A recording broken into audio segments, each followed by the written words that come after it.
everybody. Yes, we're finally going to do it. We're finally going to talk Oklahoma Sooner football at last. This is the 2009 Sooner Football Preview Show. Can Oklahoma win 4 Big 12 championships in a row? Can they beat Texas? And can they get back to the national championship game? Hopefully, yes is the answer to all 3 of those questions.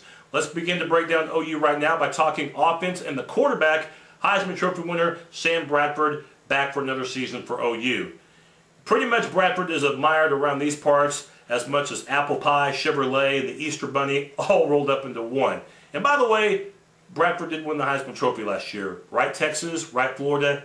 Yeah, he did. Had to rub it in.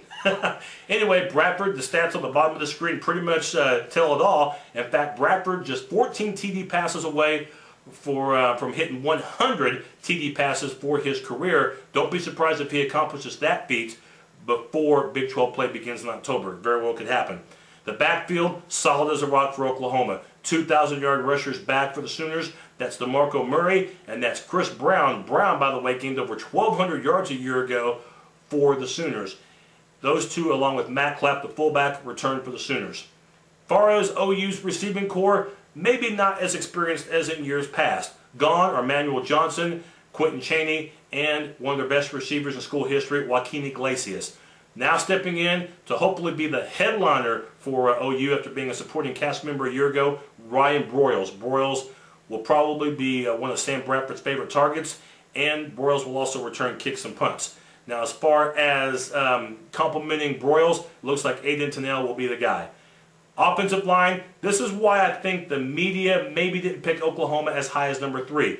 OU lost a lot on the interior. Gone are Brandon Walker, gone are Phil Loholt, gone are Duke Robinson, and their 4-year starter in John Cooper. So, what does Oklahoma do? First of all, they'll rely on the anchor of that line. He's back, Trip Williams.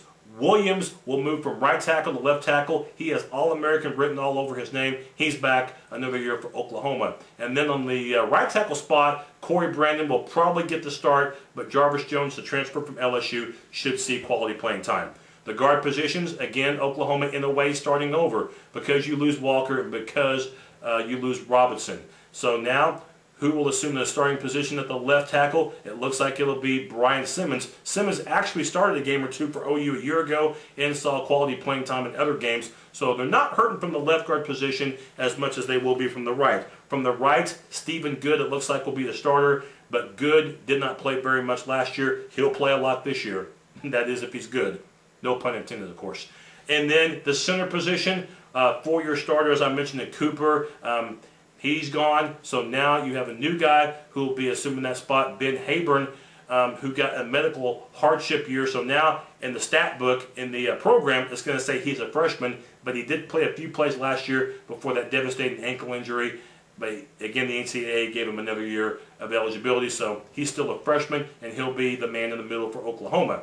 And at tight end, Jermaine Gresham, he's back for another year after he could have left early for the draft. Over 800 yards receiving a year ago, 14 touchdown passes, and Oklahoma State defense still having nightmares about that Bedlam game last year in which Gresham just dominated OSU. So Gresham looks like by some will have another big year. He is regarded by a few experts as the best tight end in the country, certainly capable of having another big year for the Sooners. There you have the offense. Let's look at the defense for OU. Defensive line looks solid as a rock. At defensive tackles, you return both Adrian Taylor and you also have Gerald McCoy. McCoy could very well be All-American by season's end. He's definitely going to get double-teamed, which means that Taylor, as well as DeMarcus Granger, as long as his back can hold up, should have an easier path to get into the quarterback as long as the offense pays more attention to McCoy. And McCoy, don't get me wrong, he'll still contribute no matter how many guys they put on him. Defensive end slot, this will be a good rotating area for OU as well because you return Frank Alexander, who stepped in for Austin English, who got hurt last season, and Alexander made that defensive end slot very valuable position for OU. Also back you have Jeremy Beal. This is his 3rd year playing for Oklahoma. So a very good, solid rotation will be the call for Oklahoma on the interior. They're one of the best defensive lines in the nation. Linebacking core, I love the outside linebackers. That weak side linebacker, the freshman, Travis Lewis from a year ago, had 144 tackles. 144 tackles for a freshman. That's insane. That's averaging 11 tackles a game. Now he's a sophomore, and now he'll be expected to do more of the same. At strong side linebacker, a guy who contributed heavily as well, Keenan Clayton. He's back. An area of concern on defense right now, I think, is the middle linebacking position. Ryan Reynolds, who is very good when he's healthy, he returns. I don't know if he's going to be 100%, probably won't be. The reason why, he has had multiple knee injuries, including a devastating knee injury last year in the Texas game. He didn't play for the rest of the year. So if he can't go, if he is limited, look for Austin Box to play quite a bit. Box actually started from the middle linebacking position, but he's a guy that can play any type of linebacking position, middle, strong, or weak side linebacker. Could be called to play in the middle more than the other positions. That is, if Reynolds has problems with the knee again. And then the corner positions. No need to worry here because you have Brian Jackson and you have Dominic Franks back. Franks probably will be all Big 12 at season's end. And then the safeties. This is going to be a new area of experience for Oklahoma, and that's because they don't have much experience from a year ago. You do return Quentin Carter. Carter, a very hard-hitting safety. They say he's the hardest hitting safety since Roy Williams. Actually, for Carter, he did start a couple of games last year for the Sooners, so maybe this area, even though technically it's two new starters, Carter did see playing time, so I think Oklahoma will be okay there. They'll actually add speed. They also will have Sam Proctor. He'll play the strong safety position. Proctor was known more as a special teams player from a year ago, but I think they actually beefed up their speed in this area. Nick Harris, despite being all Big 12 a year ago, he graduated, but he was not regarded as a fast player. More like a 4.6, 4.7, 40 type. I think Oklahoma will be faster in the secondary, but hopefully the lack of experience won't hurt them there. And then place kicking wise, you have Jeremy Stevens back. He's on the Groza list as one of the place kickers to watch this year nationwide. 8 of 11 last year, kicking field goals, and he attempted 97 extra points. That means that your offense is doing something right when you're kicking nearly 100 extra points for 1 year.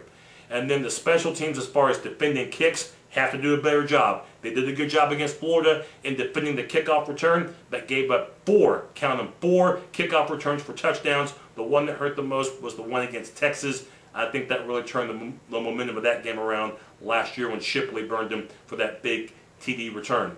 So there you have OU special teams, offense and defense. Their schedule, really, I think it comes down to 2 games. It comes down to Texas and OSU. I have OU splitting those games. I think Texas wins a close one, and you can get my reasoning for that on the previous episode. And I think OU will beat OSU, and I think OU will win out in the 3-way tiebreak because I think those 3 teams will tie each other for the Big 12 South lead. And I think OU will have the higher BCS ranking because of the tougher non-conference schedule and because their loss would have been least recent compared to the other 2. I have OU going 12-1, but I have them falling just shy of going to the national championship game because I think Florida and Penn State will get there.